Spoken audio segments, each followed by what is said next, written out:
So, shall we begin the session, sir?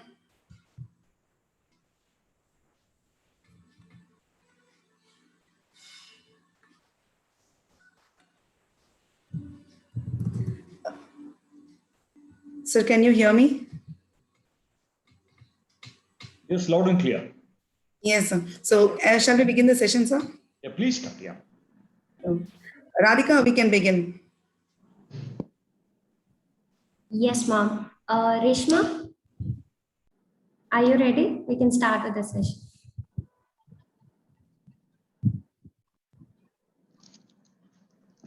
அனைவருக்கும் வணக்கம் and a very warm welcome to one and all present here. I feel so grateful to have you all to this workshop, Retail Knowledge Series 8, Franchising a Strategy for Business Expansion and Growth. Prayer is the best wireless connection to God. Let us start this workshop with a college prayer, followed by Tamil Thai Varthu by Ms. Sai Lakshmi. Please join us for prayer.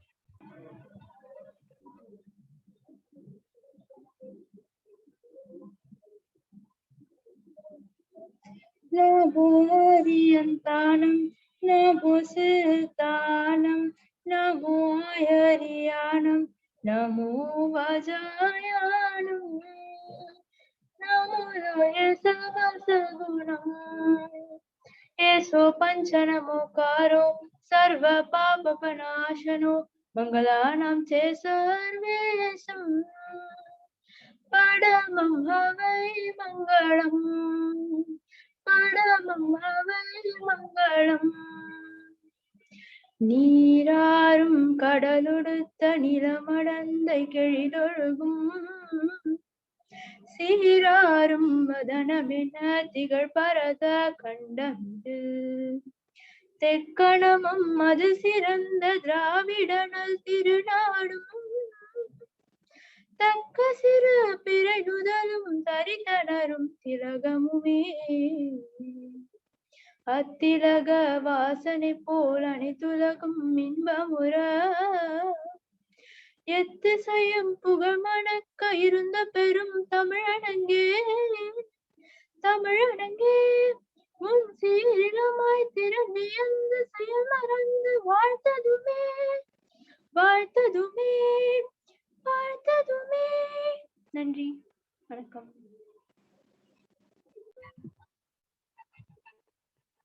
Thank you, Sai Lakshmi. Now, I welcome our Secretary, Sri Abhaya Srimal Jain Sir, our Associate Secretary, Mr. R. Ashok Kumar Mehta Sir, our Principal, Dr. S. Padmavati Ma'am, our Vice Principal, Dr. S. Rukmani Ma'am, our Executive Director, Mr. Balakrishnan Sir. And I will introduce the speaker of the day, Mr. Vijay Kapoor Sir, founder of Derby Menswear. Mr. Vijay Kapoor Sir is a first-generation entrepreneur who founded the men's fashion brand Menswear at the age of 23. He was born in Varanasi in the year 1971. He completed his schooling from St. Bede's and graduated from Loyola College. Mr. Vijay Kapoor Sir is Stanford University's Seed Transformation Program, a rigorous program that tests the wheels of innovation, entrepreneurship, and leadership. For centuries, the horseshoe man has been viewed as a good luck charm. Mr. Vijay Kapoor Sir is known as the horseshoe man in a short biographical book by his wife Rakhi Kapoor. He started his entrepreneurial journey with a capital of 2 lakhs, 2 tailoring machines, and 200 square feet of space. He looks to inspire people to restore faith in themselves and in life. Mr. Vijay Kapoor Sir dreams of creating 1,000 successful first-generation entrepreneurs by 31st March 2025 through his men's fashion brand Derby Menswear.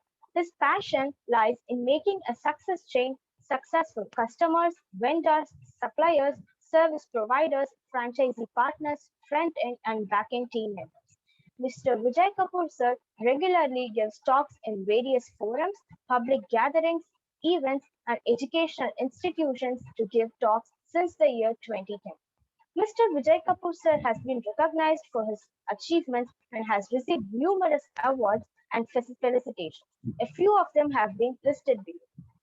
Power Brands India Most Impactful 30, Asia Africa GCC Top 100 Retail Minds in India, Brand Leadership Award Chennai, Best Retailer Award Franchisee India, Top 100 Franchisee Opportunities Award, Asia Africa GCC Award for Retail Excellence, Times of India Trailblazers Awards, and we are happy to have him at Mr.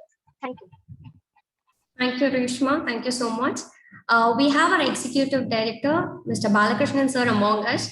Sir, few words on the topic and the speaker of the day, sir. The technical team kindly make Mr. Balakrishnan sir as the host, co-host.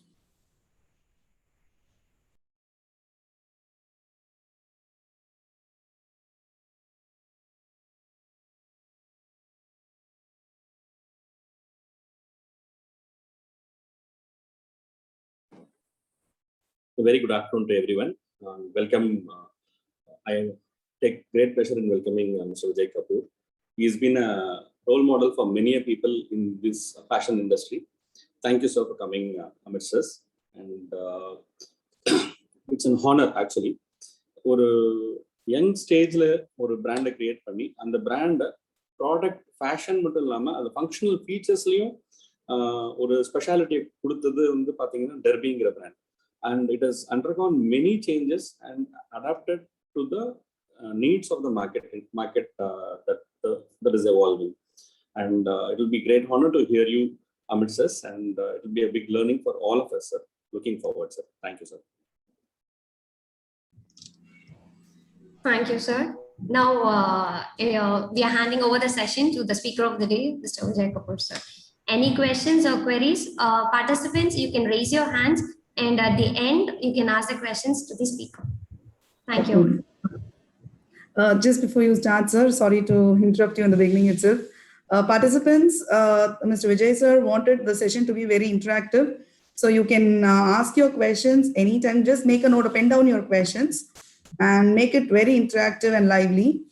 I want all of you to switch on your video so that it looks like a direct physical session. Make it more lively. Thank you, Vijay sir.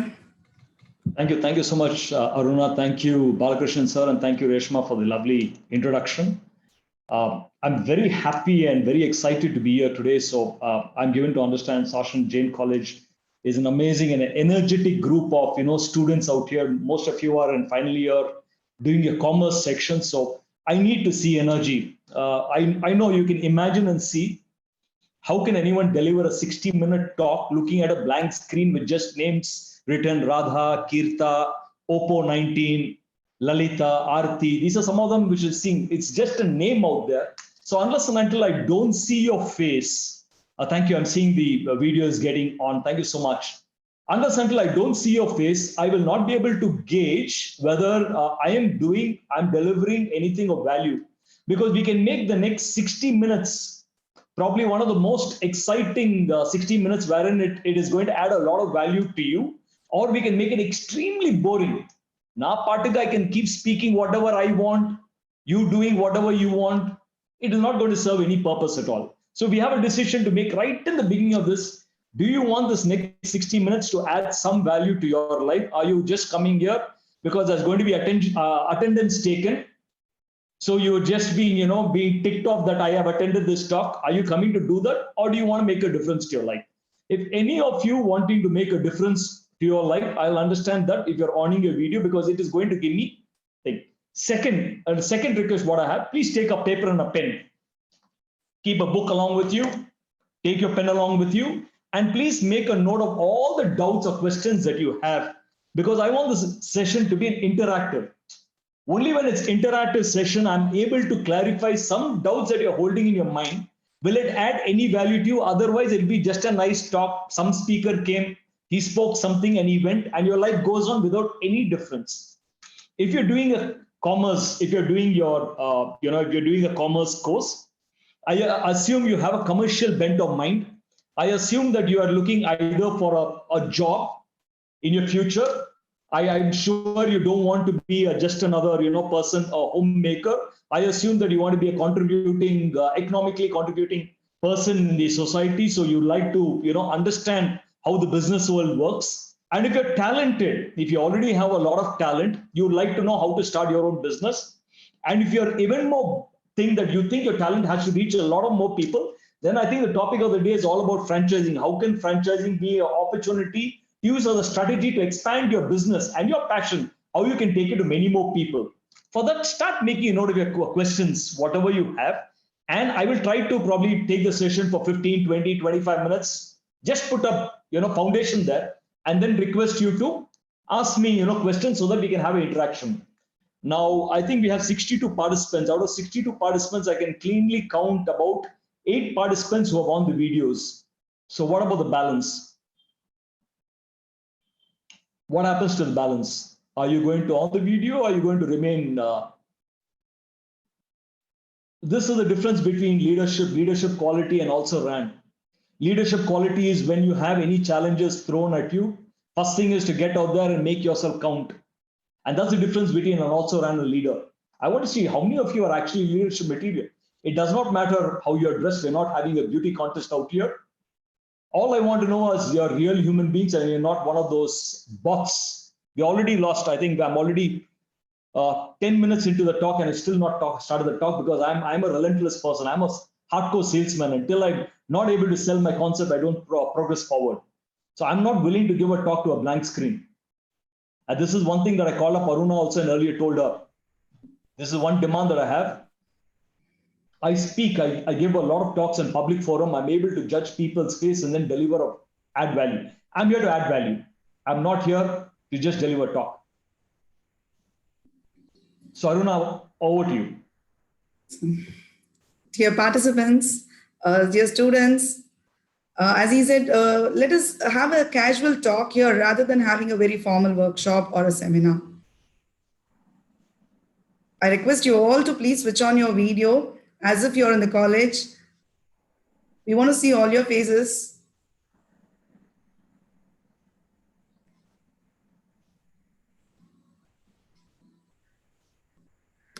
Yes, Mahalakshmi, Kirti, Radha, please switch on your videos.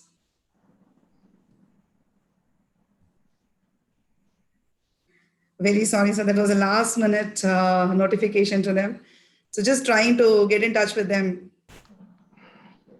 I understand your apprehension. I understand your shyness of, not wanting to switch on. It's not that I'm not naive. I don't know what you're doing, probably sipping a cup of coffee or probably not dressed, sitting in an IT. I understand all these things, but the choices we need to make in life. Life is not about everything going right in life. Life is all about making choices, making decisions, and you need to make a decision today. How do you want your life to turn out? Do you want to just an ordinary life? Do you want to just be one of the statistical entity who was born and who died? Or who wants to make a difference between birth was not in your control because there was no control when you were born, to whom you were born, who were your parents, which geographical location you were born to, which country, citizen of which country you were born to, what is the socio-economic condition you were born. You don't have any choice. Neither will your death be of a choice that you have. You don't know. We are all born with a death certificate. We don't know when, date, where we have died. But the interval between life and death is something that we co-author. That's why we called as co-designers of a destiny. Narrative, we say, no? Taqdeer, we say faith. Vidikkapatta vidhi. We speak a lot of things in different languages. But it is not that someone out there is sitting and controlling your faith. It is something that you co-author.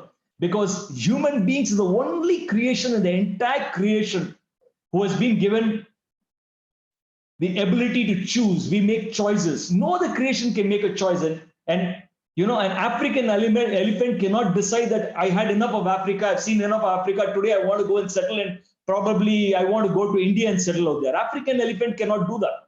But human beings, you can decide today I had enough of India, Chennai. I want to go and stay in Delhi. I want to go and stay in New York. I want to go and stay in Sydney. I want to work there.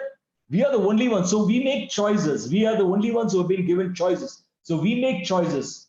And to those choices, life gives you, what does life gives you? Consequences. To those consequences, you make choices. To those choices, again, there are consequences. And that is how your life goes on. And that's how you keep upgrading and keep co-designing your life.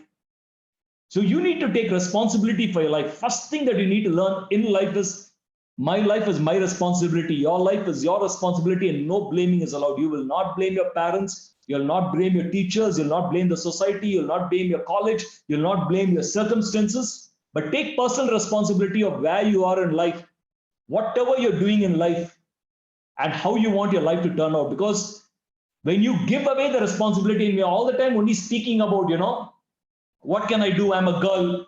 I'm a woman. I don't have limitation. My brother has a better opportunity. They have better opportunity. When you keep speaking like that, you become a victim. Playing a victim is very easy.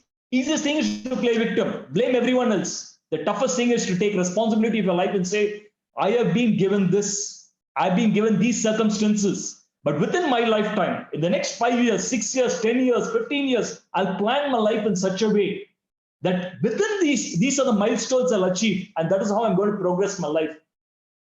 That makes you in charge of your life. That gives you resourcefulness. Because when you don't play a victim, then you're able to make counter choices. As long as you play victim, it is always nothing in my control.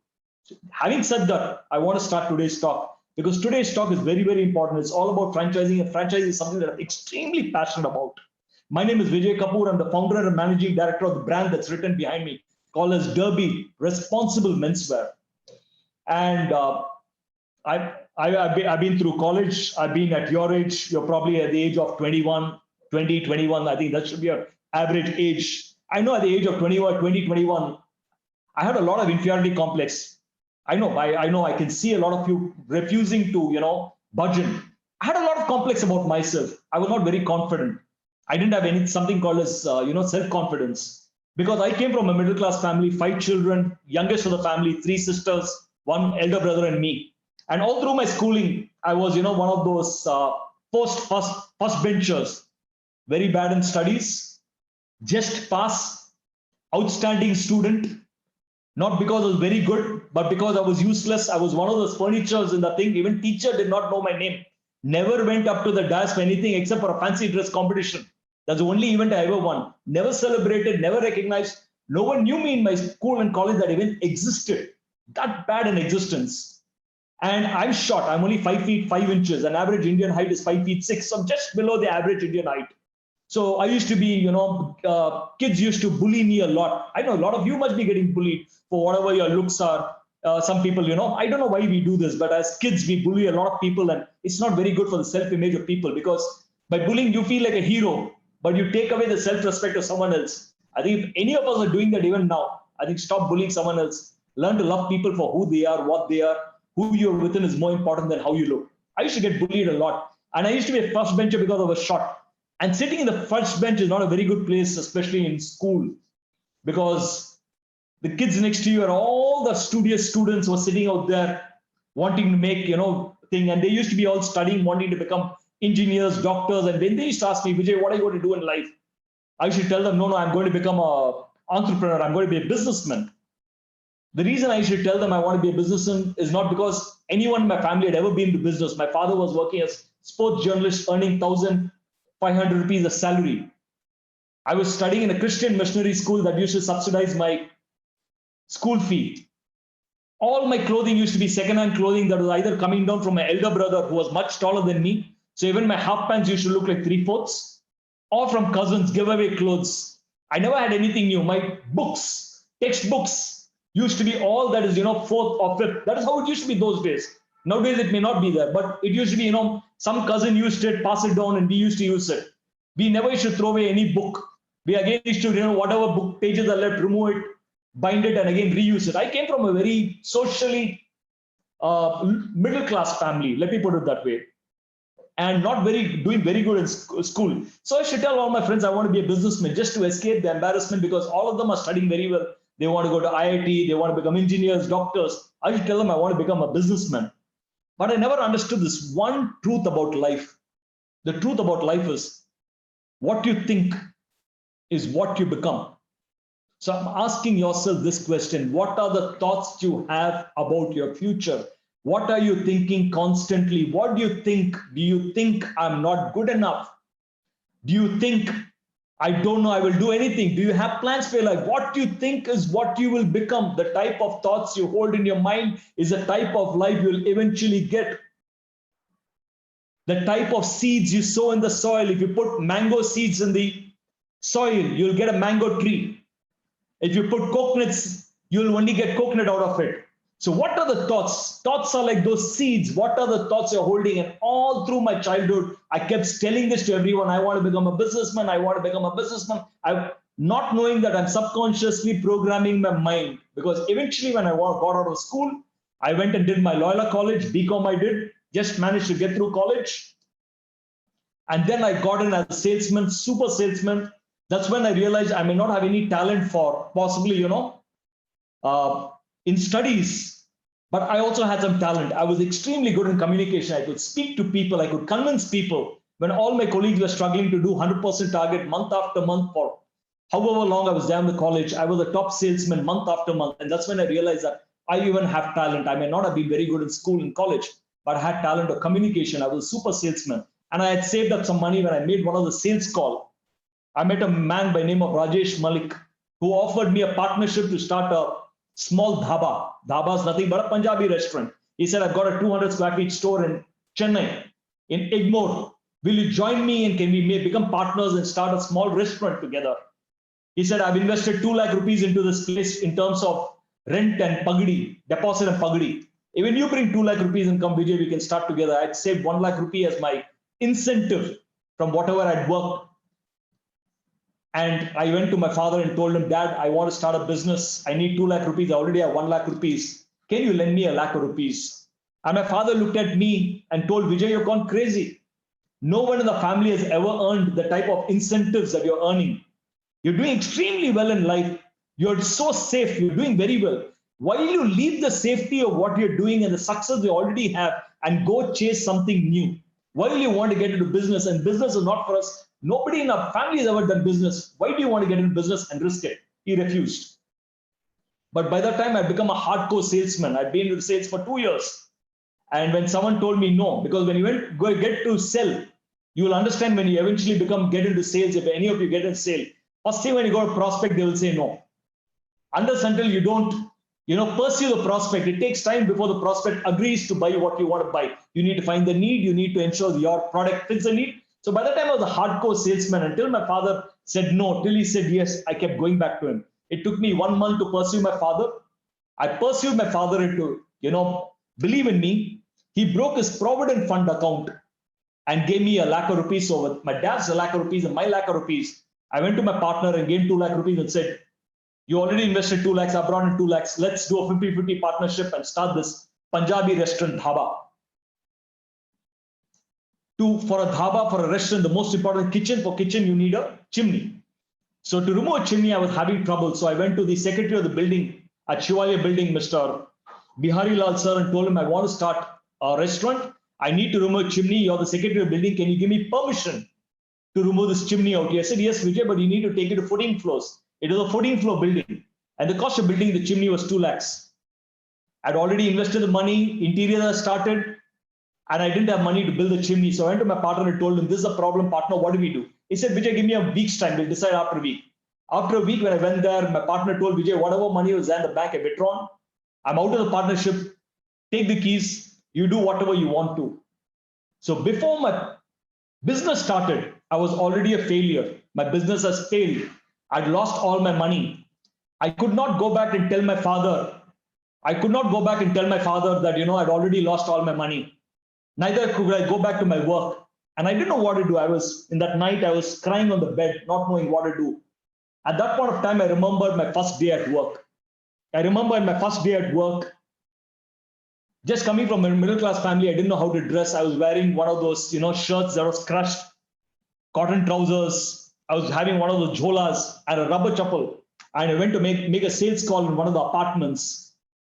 The security or the watchman of the apartment stopped me and told me in Tamil, Thambi, enga poringa?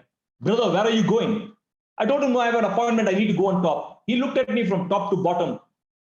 And then he told me, go and read that board that is there on the gate. I went and read the board. The board read, dogs and salesmen not allowed. I repeat, dogs and salesmen not allowed. Just seeing that, I had tears dropping my thing, thinking that what sort of world do we live in, where there's no difference between an animal and a human being.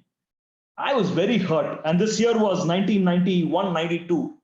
I remember that scene. I was absolutely thinking. And then the next day, what I did is whatever little money I had, at about 150 rupees, I went and bought a Kumar shirts. Most of you will not know. At 75 rupees, you should get Kumar shirts. Another 75 rupees, I bought a pant. And I borrowed a tie from a friend of mine. I took my old Bata shoe, school shoe, polished it up nicely. So next day, I went back to the same apartment today, dressed with a neat shirt, a trouser, a tie, and a shoe polished. And the same watchman was there. But he didn't recognize me in this new avatar, this new look. He saluted me and said, "Sir, please go in." That's when I realized the most valuable lesson in my life. The world respects a person by the way you dress. The world always judges a book by the cover. The world will always judge you by the cover. So what is your look? Your looks, your ways, your method should represent the industry you come from. This is your visiting card, how you look. Maybe you're dressed well. I'm asking each one of you, how do you feel? One of the reasons why many of you are not coming up because you're dressed up in nighty, probably your hair is all left out. You're feeling camera shy because you're not feeling very confident in front of camera. If you're feeling confident, today you'll be there. That is the power of dressing. That is the power of dressing. When you're dressed well, you feel confident. And when you feel confident, all the inner talent comes out. And that was my first realization. And this is a realization when I was there that night when my partner told, I've withdrawn all the money in Vijay. This is the shop key. Do whatever you want to. I lost all my money. I remember that one scene and asked myself a question. How many hundreds and thousands of Vijays there must be in this world who want to dress well, who want to do well in life, who want to achieve something in life, but are not able to achieve something in life because they're not able to dress well. And because they're not able to dress well, they don't feel confident. And because they're not confident, their talent is not getting exposed. And because their talent is not getting exposed, they're losing opportunity to become the person that they can become. And that is the job of an entrepreneur. The job of an entrepreneur is to find out what are the problems in the world. We all look at problems and we get scared. But entrepreneur gets excited when he sees the problem in the world, because there's a problem in the world. Then you have an opportunity to solve it. And that's the job of an entrepreneur. The job of an entrepreneur is to find solutions to the problems in the world. And I saw this problem out there of people wanting to dress. And I told myself, Vijay, you have this 200 square feet store. You don't have a partner, but you have, over the last 2 years, I developed my entire attitude of how to dress well. I knew how to dress well. I knew what it meant and how it made my self-confidence. So with 10,000 rupees, I went and bought 2 second-hand Singer machines. I think you'd have seen those old Singer machine blackheads. 2 second-hand Singer machines I bought and put that into the store. I put a name board by name of Derby out there. I had some friends of mine working with advertising agencies. I asked them for a good name. They gave me the name Derby Gentleman Outfitters. I didn't call myself tailor. Style over Corella. There was no thing in style. So Derby Gentleman Outfitters. And I got myself a tailor master by name of Raj Gopal Master, who was one of the best tailor masters in that area. So in Egmore, in 1994, December, I started with 2 tailoring machines with just 1 tailor master and me, with a venture called as Derby Gentleman Outfitters. Now, you may ask me, why should anyone get into entrepreneurship? Isn't it better for us to have a job? Isn't it safer? I'm asking you this one question. Who in the world has the right to judge your economic worth? I find it very sad when we take this file with us and go for job interviews. Pitching, will I get a job? Will the person sitting in front of me will decide I'm worth 25,000 rupees, I'm worth 30,000 rupees, I'm worth 1 lakh rupees, I'm worth 2 lakh rupees. Who has given another human being the right to decide your economic worth? I'm asking you this question. I think it's very shameful. And entrepreneurship is the highest form of social service. I'm telling you, entrepreneurship is the highest form of social service. Whenever you speak about social service, we think about Mother Teresa, or we think about, giving away 150,000 rupees, or during thing, we saw so many people, giving away checks of 10 lakhs, 25 lakhs. All that is good. You need to do that. But eventually what happens, if you're feeding someone hungry, who's hungry today, you feed him. You can feed 100 people today, you can feed 200 people today. Or when you're in the, when one of those junctions, someone comes begging, you can give them 50 rupees and feel very good about it. I gave this poor lady, she's so old, I gave her, you can feel very good. That's very good. But The truth remains. If you feed a poor person today, he's hungry again tomorrow. A beggar today will again beg tomorrow. It's only through job can you uplift them. If you want to uplift India, if you want to uplift the economy of India, it's to provide jobs. And who provide jobs? It's not government's job to provide jobs. It is the responsibility of entrepreneurs to provide jobs to people. And that's the responsibility of entrepreneurship. And that is why it's the highest form of social service, because I came from an economically impoverished background. My father was a working personal. He depended on someone else to give him a job. But in my lifetime, or till now, I know thousands of people get jobs thanks to me. Thousands of people working in different industries get jobs thanks to me. And that's the job of an entrepreneur. Through you, you not only lift yourself, but you lift the world around you. And that is the thing. So, you know what's the difference between a lion in a jungle and a lion in a cage? The lion in a cage has this beautifully designed cage, because today we do a lot of research to understand the habitat of the lion, whether it's an African lion, whether it's an Indian lion, or whether which part of the thing, and what should be the type of trees.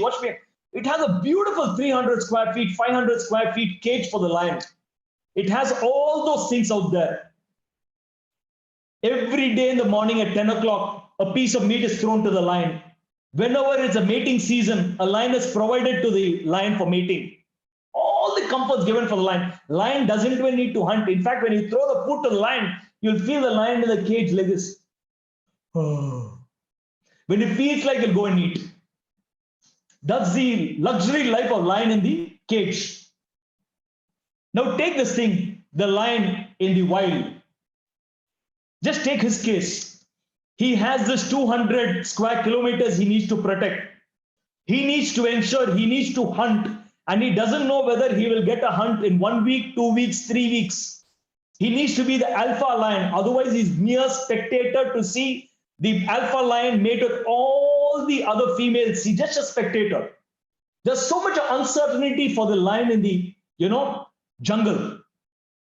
But one thing he has that the lion in the zoo doesn't have. And you know what the difference is? Guess the difference. Type it out. Let me see what the difference is between the lion in the jungle, lion in the zoo. The lion in the zoo has all the luxuries. The 200 square feet luxurious cage, food for it, woman during your female lion during your mating season, everything. What does it have? What is the chat coming to? Freedom, freedom, very good. And that is the difference between being an entrepreneur and an employee. Being a lion in the jungle is like being the entrepreneur. You are an entrepreneur out there. You need to get up every morning, work out there, and you can have this 200 square feet, 300 square meter jungle that you have. You can decide what your economic worth is. You can lift yourself by law, yourself lift the world around you. A lion in the jungle, that is what an entrepreneur is. And lion in the cage are the people who are working. Someone else decide their economic worth. Someone else decide which part of the office, which PC, which computer they need to go and work it. They cannot, I want to go on a family holiday. You cannot go on the family holiday this month. Please go some other month, because a managing director wants to go on a European holiday at that time. That's the difference. You need to take a call. I know there's a lot of risk being an entrepreneur, but this is what it is. Because today's topic is all about franchising strategy for a business expansion growth. Because unless until you don't decide that you want to become an entrepreneur, you cannot even get into franchising. So this is the reason I'm telling you. The Creator created all his creation. God created all his creation to create. And the gift for creation is success. So you are the creation that he created so that you can co-create and create success for other people and for yourself. And that's what entrepreneurship is all about. Now, having established how important it is to be an entrepreneur, I started my entrepreneurship journey with 2 machine tailoring unit with Derby Gentleman Outfitters. And being a tailor is not a very respectful post even then. In 1994, when I started with 2 machine tailoring, who recognized you? 200 square feet shop. But I was clear from day one. I'm a lion. I'm going to be a lion in the jungle. I want to create my own brand. I don't want to work for anybody else. That vision that I had helped me not only get the best. I learned how to stitch, I learned how to take measurements, I learned how to service customers. I did a lot of out of the box thinking. Today you call creative thinking. Today you call about out of box thinking. I did a lot of this, lot of innovation. And from a 2-machine tailoring unit, went into a 1,000 square feet store, multiplied into a huge factory, multiplied into multiple locations. And then my customers started complaining after 4 years. Vijay, today you're among the top tailors in Chennai. We come to you for Diwali, we come to you for Eid, we come to you for Christmas. And you say, out of the 5 sets of shirts and pants we gave you, you can only deliver 1, and for that also you take 45 days lead time. We cannot wait. Why don't you make ready-mades under Derby name and keep it? We'll come and buy so that we get what we want right now, and you can stitch and give it to us later on. I asked, I'm a tailor. If I make in my brand name Derby, will you buy it? He said, why not? We come to you because you're the best in fit. You understand what Indian men need, the type of fitting they need, the type of fabric we need. You give us the best of fabric, you give us everything. We come to you because you understand our needs. Why don't you create a brand and put it? And that's when the whole idea of Derby Menswear came out. So in 1998, I opened my second store at Adyar. And by 2000, I opened my third store, which was the first franchise store. When someone came and told me, Vijay, you're doing so good in these 2 units. Can you give me a franchise in Ananagar? And I asked them, franchise? What do you mean by franchise? I didn't know in 2001 what franchise meant. He said, no, you're doing so well. Why don't you give us a franchise? We'll open a store for you. And that's how the first franchise came. And then eventually I started. Now let's understand what is franchising. The word franchising, what does it mean? If you have understood and you've got a good business model, what's a good business model? A good business model is when you know how to do your business is profitable, and your business is scalable, and your business can be a multi-unit business. For example, mine is a clothing brand. Can clothing brand operate in different locations, in different cities, in different geographies, in different countries? Yes or no? Yes, we can. A sweet shop, an Adyar Anand Bhavan, can it operate in different locations, different cities? Yes, it can. A fitness studio, whether it's O2 or you take your so many, can they operate? Yes. If you have a business that can be in multi-location and that can be expandable, and you got a business model, you have operated your business model, you know your business model is successful. How do you know your business model is successful? When you know you have your product market fit, when you know your unit economic works, when you know you have a profitable business model, then this business model is ready to be franchised to someone else. What does franchising simply mean? You welcome other people to become partners in your business. How do you make them partners in your business? Is by offering them to run your business in a different location. You may be better than 10 people. You may be better than 10 people. A lot of people say, I'm very good. You may be better than 10 people, but you cannot do the work of 10 people. You cannot put yourself in 10 different locations. Correct? So if you want to represent your brand and you want to make a brand that can represent, instead of actually opening up a second place, third place, and you have to invest your money on the infrastructure. What is infrastructure? You need to take a store on rent. You need to do the interior decoration. You need to put in stocks. It costs you a lot of money. Instead of that, what you can do is you can give it out on franchise. So someone else comes, he invests the money in doing that entire store as per your specification, how the store needs to look, your architecture, your design, completely reflecting your brand image out there. He buys the inventory from you. For example, if he's in a Derby store, he buys the entire inventory from you. And he sells and operates the business as per your business model. What is the standard operating procedure? When does he open the store? When does he close the store? What does he speak to the customer? How does he sell to the customer? Complete process he follows. And in exchange for that, you share profits. For every, and you get a payment on a weekly basis. So this is franchising. This is on a very broad level. Now, this is a methodology that we used, and today we have about 45 different franchise partners operating for Derby. And this is a base that I want to set right now. It's about 3:10. We have 20 more minutes, so I will stop my talk right now. And I want to get into the discussion about what do you want to understand about franchising, or if you have any other question on entrepreneurship, on any other thing, you can speak, because I want this to be an interactive session. So let's take it forward from here.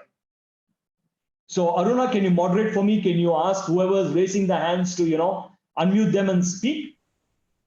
Sure, sir. Before the participants, can I ask you one question? Please, Aruna. Uh, First thing is, what is the, this is not about franchising, this is generally about the apparel sector.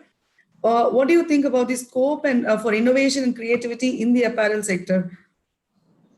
Compared to, because nowadays there has been, everybody is dependent on new technology, trying to do something different where, in fact, I've heard about a machine where people need not have to wear and go to a trial room and check for their size.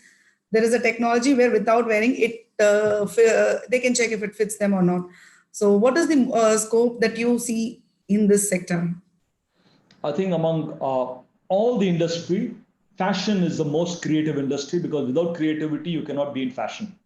Because fashion is all about reimagining your clothes that you're wearing. Fashion is all about bringing freshness. Fashion is all about seeing how can mankind feel better. And fashion is so beautiful that it makes you buy. You may already have that salwar suit. You may already have that, jeans. But it makes you want to buy a new pair, in spite of the fact that not that you have anything. And that's the thing about creativity. So being in fashion industry itself means you need to have a creative bent of mind. Innovation, for example, we went through pandemic recently. I asked myself this question. After the lockdown, we went into lockdown on 24th of March 2020. We went down for a week, then we said 15 days, then it said 1 month, then it said 2 months. Complete lockdown, no business at all stores shut, and nobody knew what's going to happen. So I asked myself a question, Vijay, what's going to be the customer's feeling? How will the customer's mindset change? And how are you going to service your customer better? And then we started, researching to find out, how do doctors and frontline workers protect themselves during these pandemic times? How do they ensure they don't get infected? Can we bring that technology to our clothes? So we started doing this research, and we did this tie-up with an Australian brand who are doing this Corona block or COVID block. This is what they use in the hospital, in the bed sheets, in the mask, and all these things for the frontline workers. And we brought that technology into our garments. We started using Corona block technology. That means if anyone is infected with COVID, comes in contact with you and sneezes, because that's how it goes, the particles falls on your garment or on your mask, within 60 seconds, 99.9% of the virus is destroyed, is killed. So we brought in that innovation. In fact, we did a research with our entire 2,800 customer base, who were selected randomly through customers who shopped with us over the last 3 years to find out why they come to Derby. The first reason why people came to Derby, which is responsible menswear, was because they believe we are a fashion brand. Second, they came to us because they believe we are very innovative. And third, they came to us for comfort and fit. And innovation is a part of Derby because we use a lot of innovation. I spoke about COVID, I spoke about Corona block, then we speak about long-lasting black. Those of you who wear jeans know that black is something that you need to wear for a party, and your jeans color runs out. And when it runs out, you can't wear the jeans to your parties. After a few things, it becomes gray and you don't like it. So we come up with a long-lasting black. Then we have jeans that are made with zero water. We need 500 liters of water to make a jeans. That means it's one of the most polluting industries. So how can we make it without chemicals? So a lot of innovation goes into it. Speaking about technological innovation, in particular, Aruna, which you spoke about, technology where you don't need to go to a dressing room, we call this a magic mirror. That means if you're standing in front of the mirror, the magic mirror will show you whatever clothes you want in terms of, and these are all future emerging technology. The future of any business is going to be, you need to be a technology business doing garments, technology business doing food, technology. Without technology, there cannot be a business of the future. So let's understand that technology is going to be a great enabler to ensure you're able to do your business efficiently. It's going to be a great enabler for you to expand your business, and technology will help you reach out to the global market, because through technology, the entire world has become a small village. You can be sitting in Gumdipundi and cater to the US market. So that's the advantage of technology. Without technology, we are nowhere. So let's give it to technology. Thank you, sir. We have questions from Venkatraman sir. Sir, if you can ask the question on your own, sir, that is what Vijay sir expects as well. Aruna, I don't have any expectation. I want the participants to, Rather than me reading the questions, I thought let them. Yeah. Technical team, can you please unmute Venkatraman sir?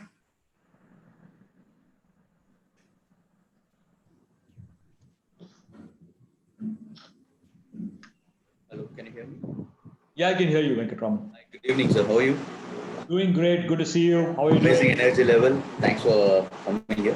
Just my question is, like now IPO is doing rounds in the market. So what is your thought on IPO and what is your advice for the younger generation for the IPO? I think that's a dream of every entrepreneur is to see how he can build his company to a certain volume and do an IPO and probably, encash the value of whatever effort that goes in. There's a lot of effort that goes into entrepreneurship. We look at people who got overnight success. We look at it. We probably look at the Olympic gold medalist who wins within 3 seconds, 5 seconds, or 10 seconds race. He wins the Olympic and say for 10 seconds he's winning the Olympics and he's got so many, $1 million worth of, deals. We look at so many entrepreneurs who go on IPO and they, overnight he's worth about, $100 million. And we all think overnight success. But we need to understand for the overnight success, there's about 20 years, 30 years of non-stop and hard work. Those sleepless nights, I spoke about the lion in the jungle. It's a jungle out here. There's no guarantee for a food. The entrepreneur will ensure that the paycheck for all his employees goes. All his vendors are paid before he takes his salary. It's a very thankless job. And for the thankless job is where every entrepreneur dreams Sunday is able to probably get a good valuation through an IPO and probably also able to get that, 50 million, 100 million, 200 million, whatever he's able to bring in dollars, and to ensure that he's also able to have the life that he deserves. Because when you're an entrepreneur, you are sleepless, you're working hard, you become 30, 40, 50, you put in your sweat and hard work into it. Ultimately, you need to get there. So definitely that's something that people really look for. As an entrepreneur, I'll be very excited when it happens. Eventually it'll happen, God willing. When it happens, it'll happen. Sir, good evening, sir. Yes, happy evening. Yes, sir. What are all the prerequisites one should have to get your franchise, sir? For Derby? Yes, sir, Derby. Okay. See, I'm looking at, I believe, the vision of the brand itself, like what was spoken earlier by Reshma. The vision itself is to create 1,000 successful entrepreneurs through franchising Derby globally, thereby putting India on the fashion map of the world by March 31st, 2025. I want to create more entrepreneurs. So vision is to create entrepreneurs. So what we look at, why entrepreneurs succeed or why franchisees succeed or fail is what we look for is one, someone who's a reflection, who's my reflection of that, someone who understands the local market, someone who is able to bring in energy, someone who's able to bring in the effort, someone who's willing to work within the, within the norms of the brand, someone who's willing to ensure that he's able to, understand the local ideas. The idea of franchising, probably if you need to take a franchise and put it in a city like, let's speak Bangalore. Someone should understand the local market of Bangalore, putting at the Jayanagar, how big is the Jayanagar market? Where do the customers come from? What should the local advertisement be? What should be the strategy for that particular store? What is it that the customers are wanting there? What type of colors they're liking? What type of... So that is the thing that the franchise partner brings in. So when you're looking at a franchise partner, first, he should be able to bring in that investment. Typically, a Derby store, I'll tell you what investment goes, threefold of investment goes for any franchising.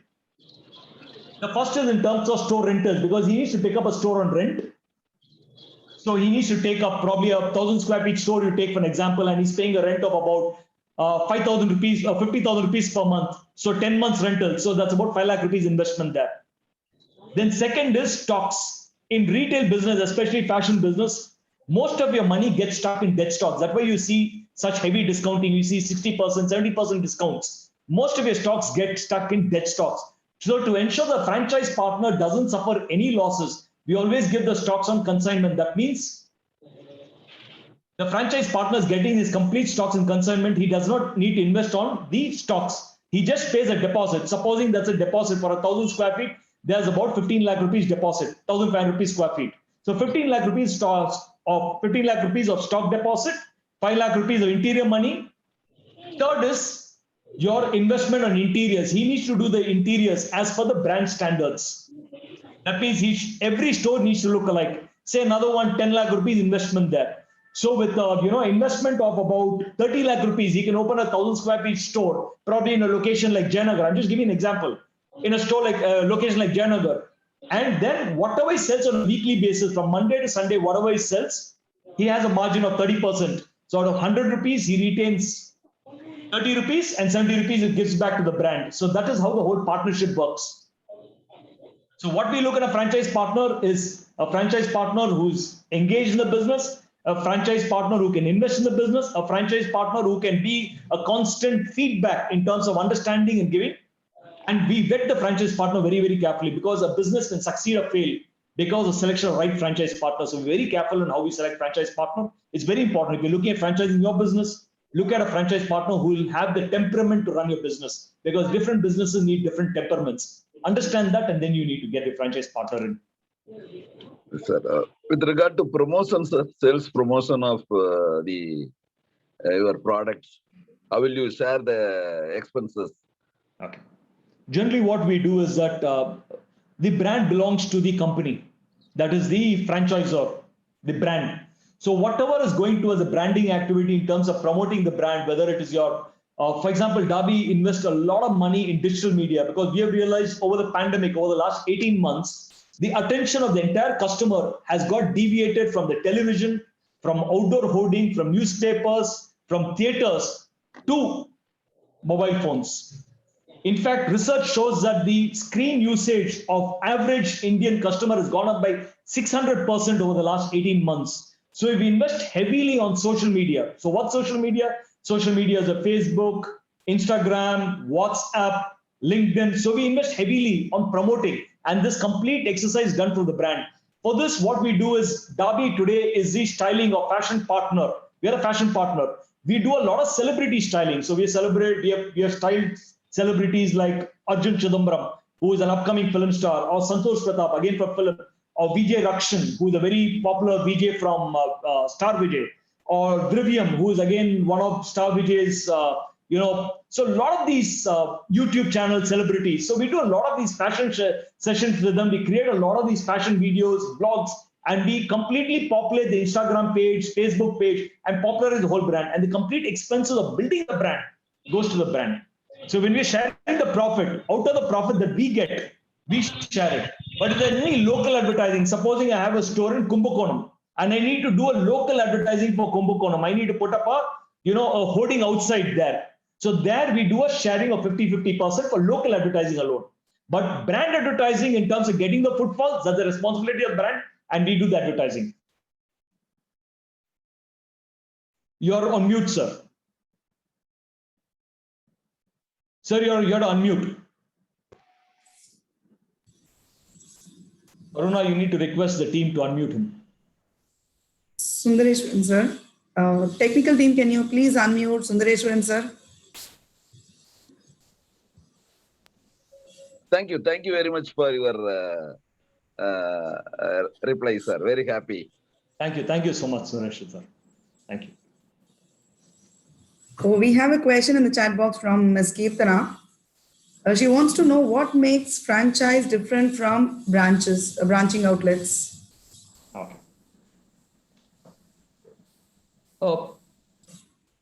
As an entrepreneur, I asked myself the same question. Vijay, why don't you open your own stores? Why do you want to share profits from somebody else? But let's understand one thing. Resources are limited. If you want to expand, you need money, you need manpower, and you need a lot of other resources that need to be put in. So resources are always limited. Why will you keep on risking more and more money in opening more and more branches? And who runs the branches? How long are you going to call Mama, Anna, Macha to run branches? How long will you do that? That's not a professional way to run a company. Or you will put a manager out there. But the manager who's sitting there is drawing a salary of 40,000 or 30,000, whatever it is. And what responsibility does he have towards your customer? If a manager messes up, what can maximum happen to him? You'll call him up and he'll resign, he'll find some other job somewhere else. But you've lost your customer base. But when you're franchising your brand, you're getting someone with a like-minded bent, someone who's investing and got a skin in his game, someone who wants to make the business work, because that person invested the same amount of money that you invest in a branch, and they're very, very excited about opening the branch. So someone with a skin in the game will ensure they give that attention that the customer demand, the customer service that you need, and also to take care of the branch the way it has to happen. And third and most importantly, your resources, especially money, manpower, need not be invested. You on upfront, you collect a franchise fee, depending if you're a beauty salon or you're a gym. That means you'll collect an upfront fee of 10 lakh, 15 lakh rupees, which is not refundable. That's your profit, what you will make after 3 years. You're already collecting it in terms of royalty in the beginning. And for every month, the person is paying you a royalty of 2%, 3%, or whatever the fee they're collecting. In ours, we collect the royalty on a weekly basis in terms of, whatever sales happen. So while you miss an opportunity, plus I told you this question, you may be better than 10 people, but you can't do 10 people's work. I cannot divide Vijay into 10 hours and put him in 10 different locations. I run 45 stores. I can't put myself in 45 locations. So I have a franchise partner sitting there and operating the store and doing the business, who is able to generate. He's also taking care of his family. He's also making money and he's also happy. So that is the advantage of, I'm not saying this is good or that is good. But the question is, when you have an opportunity, why don't you do it? A lot of times people say that these few stores in this location, I come from Chennai, so all my Chennai stores will be my own store because I can control, but outside Chennai, in Tamil Nadu or Kerala or Karnataka or Bombay, I will franchise it out. So that's another opportunity people take. So you can be both. It can be a combination of both, or it can be purely a franchise-driven venture. So that's the difference between it. Thank you, sir. Another question from Reshma. When identifying a franchisee, what are the challenges faced? See, we get a lot of inquiries for franchisees, and out of them, out of 100, probably only 10 are selected. Because it's not just about money. People think I have the money, why are you not giving me a franchise? It's not just about that. Some question that Sundaresh sir had also asked. We look for passion in the person. Is that person having a similar bent of mind? Sometimes people come saying that I'm investing this money. Okay, you want 30 lakh rupees investing. I expect 2% return investment. I expect 1% return investment. I expect 3%. If you want 2%, 1%, 3%, put an FD or go and give it in Waddi outside. Don't come to a business. Business is something, why do we call it a business? A business always comes with a sense of risk. There's always a risk involved. Why 3%? You can even earn 10% from it, provided you're willing to put in your hard work. Nothing works on its own. People think by investing money, it will grow on its own. Nothing grows on its own. You need to put in your sweat. You need to put in your effort. Without consistent, directed, self-motivated, intelligent effort, nothing will grow. So one of the biggest challenges is finding that franchise partner who has the right attitude, who has that intelligence, who's willing to work for the brand, who's willing to see his future there, and not only looking at one unit, but from there expanding into multi-unit. So a lot of them get rejected because of that, and very few people get selected in the process. Another question from Lalita. What are the risks that you would face in future if you are into franchise business? You're speaking from a franchisor perspective, franchisee perspective? A franchise business, probably she means the franchisee. What are the risks to be faced in future if you are in franchise? Okay, from the franchisee perspective. Okay. Yes.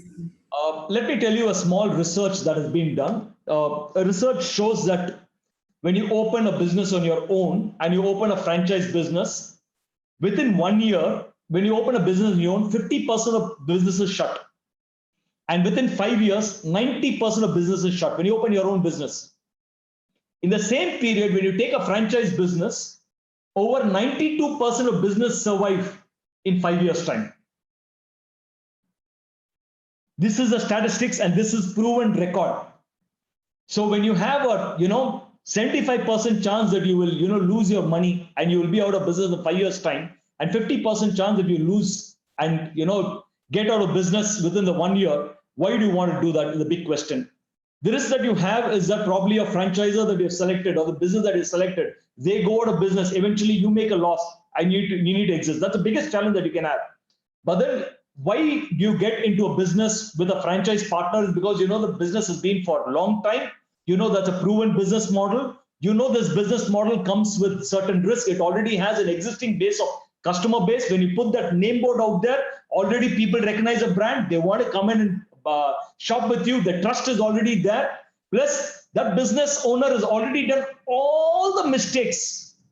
They've done all the mistakes, and identified a business model that works, because it's very expensive. Why do you think people go out of business within first 50% of business shut down the first year, or 75% of business shut down 5 years? Because the mistakes are very expensive. As an individual brand owner, you cannot survive that.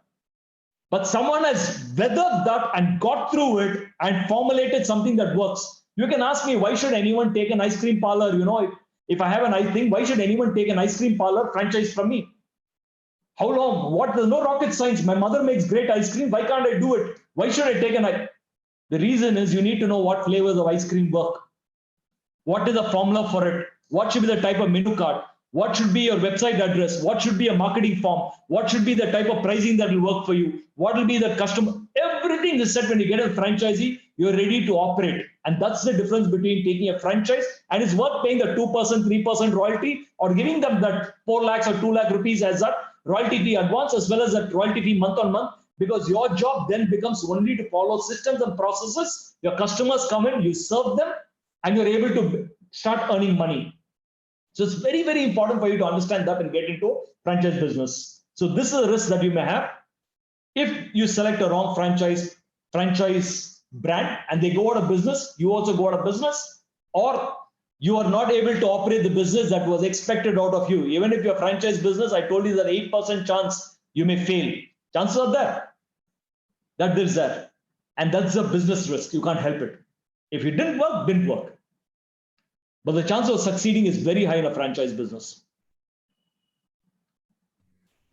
So the next question is related to the same, is in continuation. How do you ensure, as a franchisor, how do you ensure that franchisee is also profitable, is making profits? As a business model itself, Derby has taken that we want to create 1,000 successful. The word successful has been added to the vision itself. And what's the meaning of success is? Double profits. So we do the P&L for every franchise partner on a monthly basis. Whether the franchise partner does a P&L or not, we do the P&L on a monthly basis to ensure the franchise partner is profitable. Secondly, we have systems and processes. The entire store of the franchise partner has CCTV that's linked to the backend. We have access to CCTV, we have access to a POS machine because the billing software is ours. We can understand how many customers are walking, what is the service standard within it, how much is billing happening, what is the stock position stored, what is customer demanding, why is he walking out, how many customers have walked in, what is the average ticket value, what is the average bill value, how many walk-ins happened.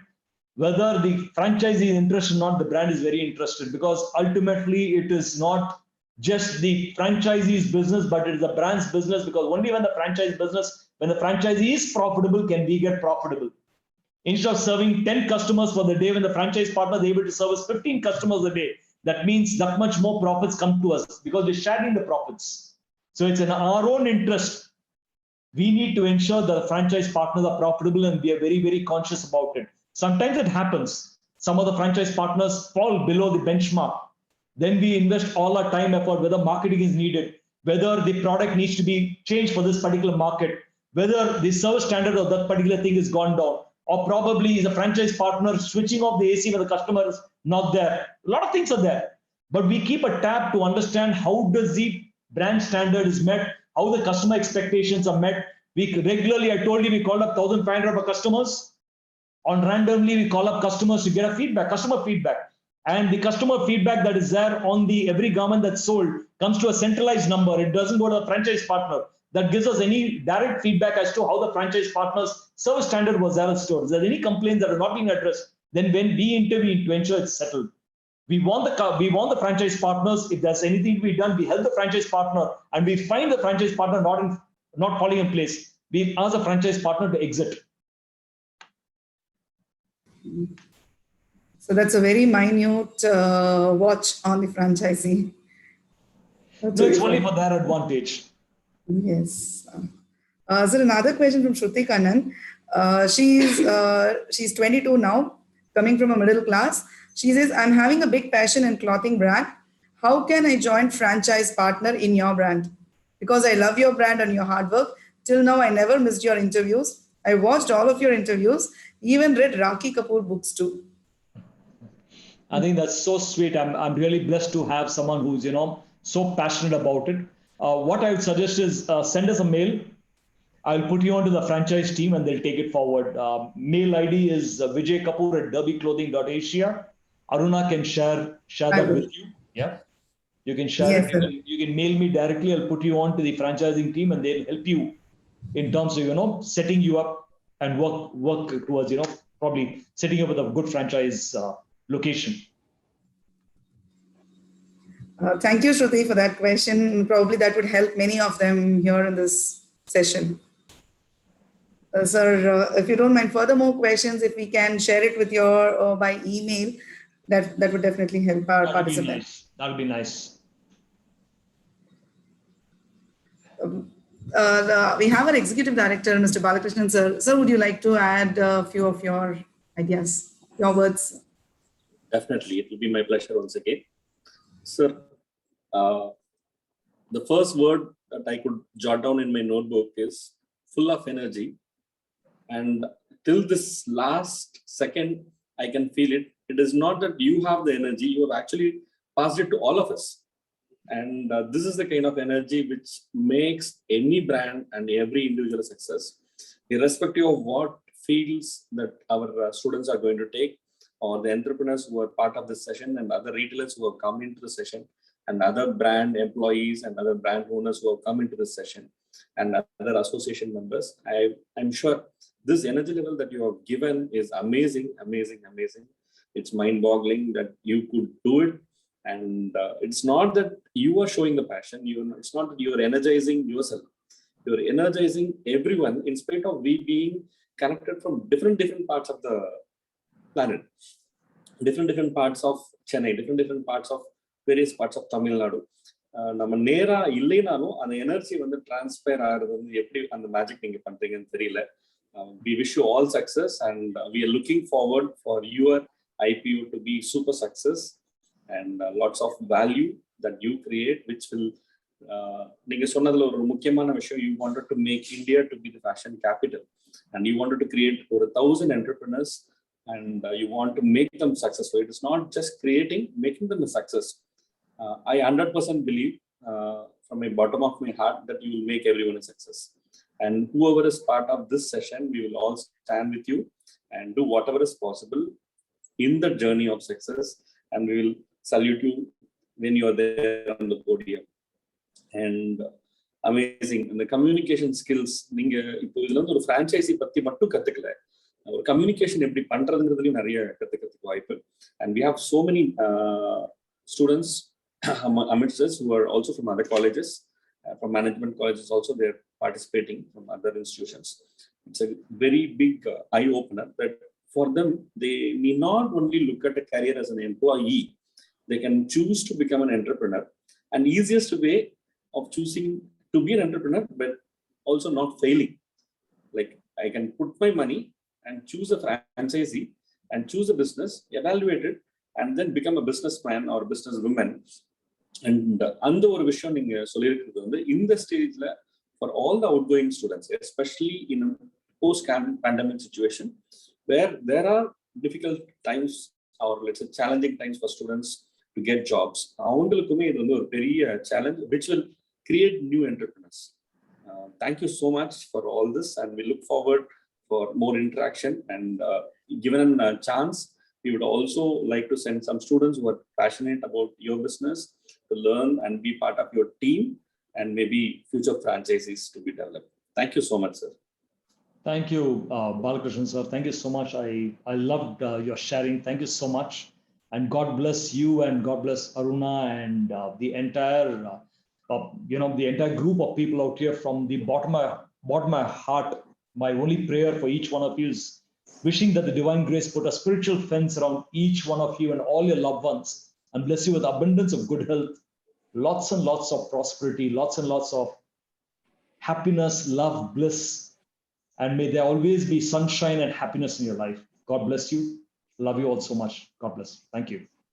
Thank you, sir. And here I'm seeing the energy kind of what Robin Sharma shares. It's not just you're driving a brand, the kind of vision that people like Robin Sharma is putting into the year to make people get up at 5 a.m. and run the world and see the sunshine and no red lights and all green lights. That is the kind of feel I'm getting when I'm seeing you. And one important business formula that you have actually shared along with so many others, which I would like to reiterate in this particular session, is the marketing spend. How you promote the brand in today's world where you don't burn the money on the TVCs and the newspapers, and where you are connecting it to the digitalized customer now. For people who are today glued to their mobile phones and how you are reaching them, you are going to be the leader in this, which everyone is going to follow. And I wish more other businesses also follow this trick and save their money and put it back to their customers and to their employees and to their own businesses. Thank you once again. Thank you, Balakrishnan sir. Thank you, Vijay sir. In fact, your motivating words and your vision of creating thousands of entrepreneurs is really appreciable, sir. And definitely, we wish you all the best, and all our participants as well, all the best. We want more of our participants to please approach us in terms of and seek the support of people like Vijay sir for our development, for our career development after your graduation. So let us wind up with an official vote of thanks. Yes, Radhika.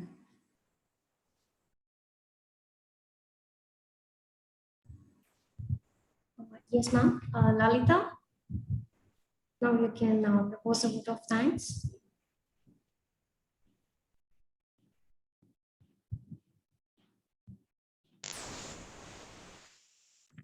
I would maintain that thanks are the highest form of love. I would like to take this opportunity to place a hearty thanks to Mr. Vijay Kapoor sir for sharing the knowledge about the strategy of business and expansion and growth. Thank you, sir. My hearty thanks and gratitude to an ever-encouraging college secretary, Sri Abhaya Srimal Jain sir.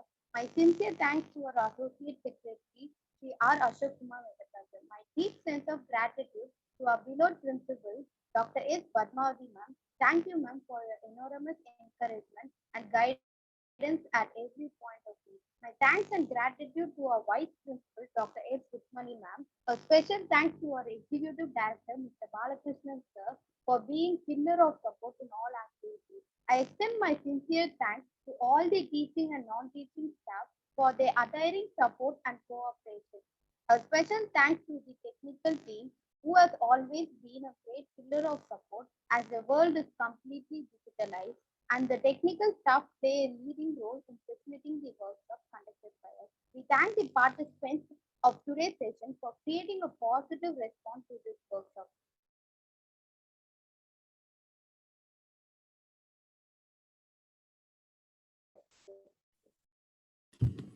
Thank you very much, Lalita. Thank you, Vijay sir, and sorry if I have taken some more time of yours, sir, as I know you have another appointment shortly. Looking forward for more sessions from you, and we'll definitely connect with you, sir, if you can offer internships to our students, as sir said. Thank you so much. God bless. Thank you. Thank you, sir. Thank you, sir.